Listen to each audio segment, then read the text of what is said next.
জ্বালানি তেলের সংকট নিয়ে রাজধানীর আসাদ গেট ও গুলিস্তান থেকে যুক্ত হচ্ছেন আমাদের সহকর্মীরা। শুরুতেই আসাদ গেট থেকে যোগ দিচ্ছেন আমাদের সহকর্মী মাহিমা হোসেন। মাহিমা, আপনি সকাল থেকে বেশ কিছু পেট্রোল পাম্পে খোঁজ নিয়েছেন, যদিও গতকাল মধ্যরাত থেকেই সরকার সব ধরনের জ্বালানি তেলের দাম বাড়িয়েছে। আসলে তারপরে জ্বালানির যে সংকট সেটি আসলে কমেছে কিনা, আর গ্রাহকরা কি বলছেন, পাম্প মালিকরা কি বলছেন?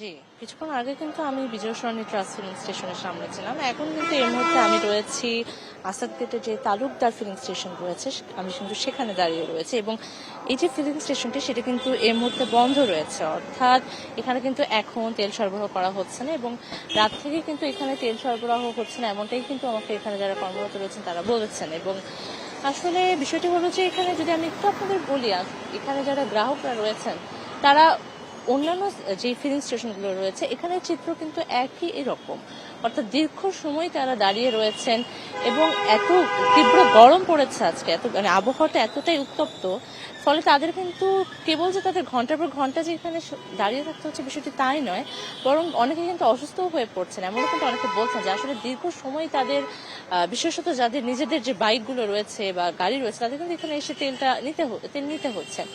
পাশাপাশি এই যে বাড়তি ভাবে যে, যেমন কিছুক্ষণ আগে একজনের সাথে আমি কথা বলছিলাম, তিনি কিন্তু বলছিলেন যে তাকে 12 ঘন্টা কিন্তু দাঁড়াতে হচ্ছে, সে মানে তারপরে যে তিনি তেল নিতে পারছেন তাও হচ্ছে যে বন্ধ রয়েছে, এমন আবার এখন এখানে বন্ধ রয়েছে।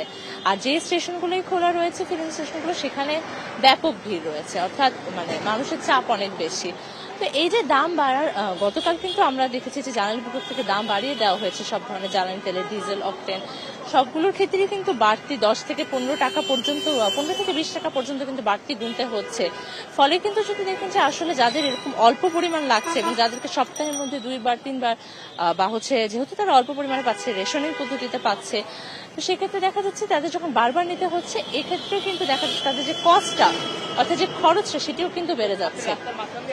এবং একই এবং একই সাথে কিন্তু যে অ্যাপ রয়েছে এখানে কিন্তু এক ধরনের অ্যাপের মাধ্যমে যে সার্ভিস নেওয়ার ব্যাপারটি ছিল, অনেক কিন্তু এই অ্যাপটাও ঠিক মতন ব্যবহার করতে পারছে না, এমনও কিন্তু অনেকে বলছেন আসলে।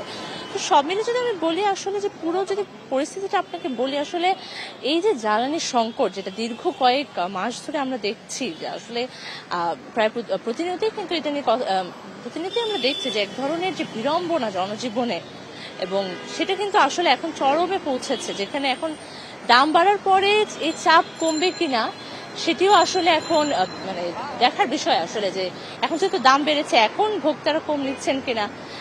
তবে এখন পর্যন্ত যেটা মনে হচ্ছে যে দীর্ঘ সারি আমরা বিগত কয়েকদিনে দেখেছি এখনো কিন্তু ওরকমই রয়েছে, অব্যাহত রয়েছে।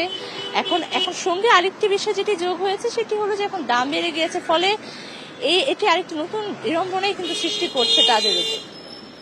মাহিমা, আপনি আমাদের সঙ্গে থাকবেন। আমরা যুক্ত হতে চাই গুলিস্তান থেকে, আমাদের সাথে যুক্ত আছেন রানুল ইসলাম রিঙ্কু। রিঙ্কু, আমরা সকলেই জানি ইতিমধ্যেই সরকার জ্বালানি তেলের দাম বাড়ানোর সিদ্ধান্ত নিয়েছেন, কার্যকর হয়ে গিয়েছে।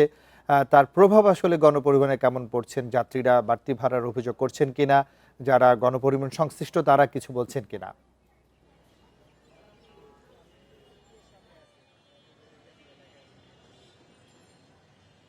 জি, আমি এখন আছি রাজধানীর গুলিস্তানে। সকাল থেকেই কিন্তু আমরা রাজধানীর বিভিন্ন পয়েন্টে গিয়েছি, আমরা একটু জানার চেষ্টা করেছি গণপরিবহনে যাত্রীদের কি পরিমাণ ভোগান্তি হচ্ছে, কোনো ভোগান্তি হচ্ছে কিনা, তাদের বাড়তি ভাড়া আদায় করা হচ্ছে কিনা।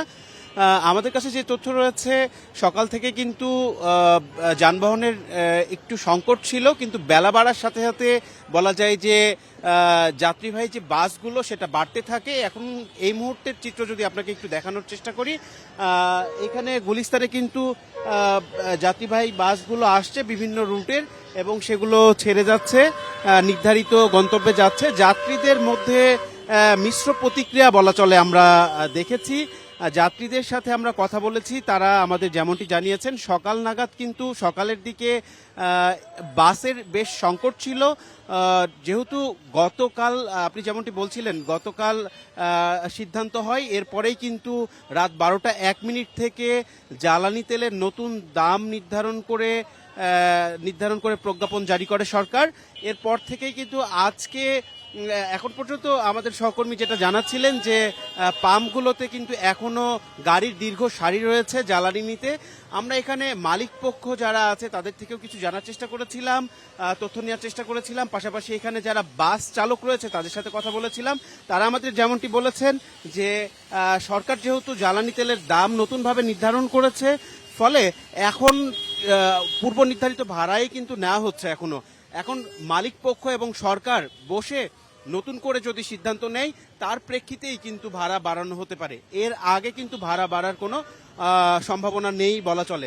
তবে সাধারণ যাত্রীদের যে সংখ্যা, যেহেতু এর পূর্ব অভিজ্ঞতা রয়েছে যে এর আগেও বাস ভাড়া বাড়লেও কিন্তু তেলের বা জ্বালানির দাম যখন বেড়েছে তখন কিন্তু বাস ভাড়া বাড়ানো হয়েছিল। আবার যখন দাম কমেছিল, বিশ্ববাজারের সাথে সমন্বয় করে দাম কমানো হয়েছিল, তখন কিন্তু আর বাস ভাড়া কমেনি। আমাদেরকে অনেক যাত্রী বলেছে যে যেহেতু এখন বিশ্ববাজারে জ্বালানির একটি সংকট রয়েছে, ফলে সরকার কিন্তু এখন দাম নতুন করে নির্ধারণ করেছে জ্বালানির। যদিও অনেকে বলছেন যে ডিজেলের যে দাম সেটা কিন্তু বেশ সংকট না থাকলেও বাড়ানো হয়েছে, ফলে ডিজেলের মাধ্যমে যেহেতু বাস এবং ট্রাক, বাসে যেমন যাত্রী পরিবহন বা অন্যান্য নিত্য প্রয়োজনীয় পণ্য কিন্তু দেশের এক প্রান্ত থেকে আরেক প্রান্তে পরিবহন করা হয়ে থাকে, ফলে এই ট্রাকগুলোতে যে পণ্য পরিবহন করা হয়ে থাকে এই ট্রাকগুলোতে যদি ভাড়া বেড়ে যায়, ফলে যেটা হতে পারে যে মানুষের নিত্য প্রয়োজনীয় দ্রব্যের যে দাম সেটাও কিন্তু বেড়ে যেতে পারে বলে আমাদের অনেক সাধারণ মানুষ কিন্তু আমাদের জানিয়েছেন।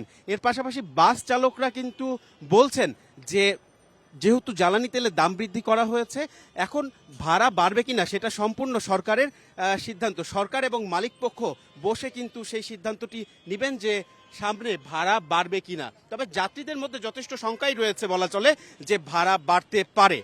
তো এই ছিল জ্বালানি সংকট কেন্দ্রিক, গণপরিবহন কেন্দ্রিক রাজধানীর গুলিস্তান থেকে সবশেষ তথ্য।